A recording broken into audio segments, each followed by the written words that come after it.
নমস্কার বন্ধুরা, আশা করছি তোমরা সবাই ভালো আছো এবং দেখছো অনলাইন এডু স্টাডি পয়েন্ট। আমি মিলন স্যার চলে এসেছি আর একটি নতুন ক্লাস নিয়ে।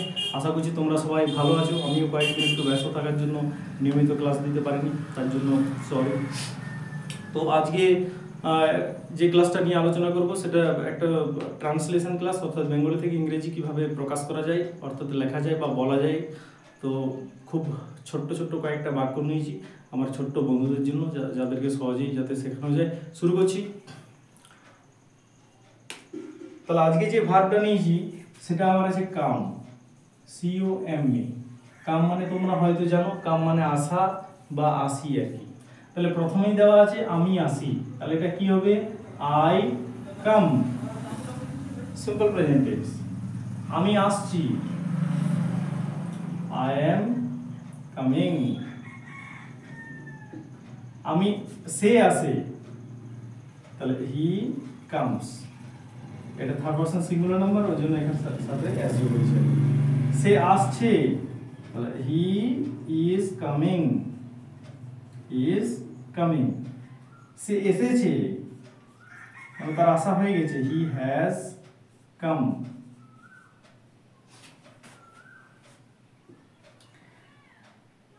সে এসেছিল, তাহলে হি কেম, সিম্পল প্রেজেন্ট টেন্স। আমি এসেছিলাম, আই হ্যাভ কাম। সে এসেছিল, হি কেম। এটা মনে হচ্ছে ডবল হয়ে গেছে, তাই না? এখানেও দেওয়া ছিল। আমি আসতে ছিলাম, আই ওয়াজ কামিং।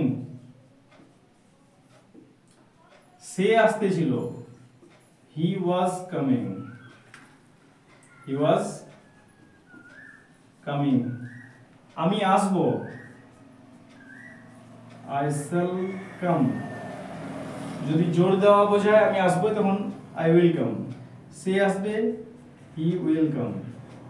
আচ্ছা, এই সেটা যদি মেয়ে হয়, মেয়ে বোঝায়, তাহলে সি লিখতে পারো, ঠিক আছে?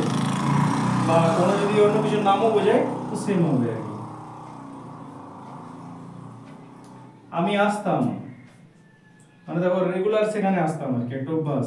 তাহলে আই ইউজ টু কাম। সে আসতো, হি ইউজ টু কাম।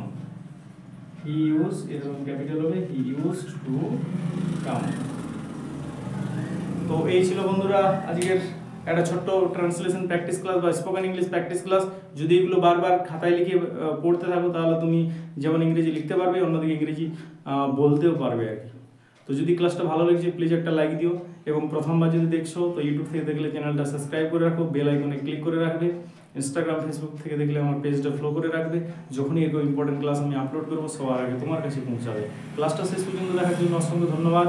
আবার একটা নতুন ক্লাসে দেখা হবে, ততক্ষণ সবাই ভালো থাকো, সুস্থ থাকো।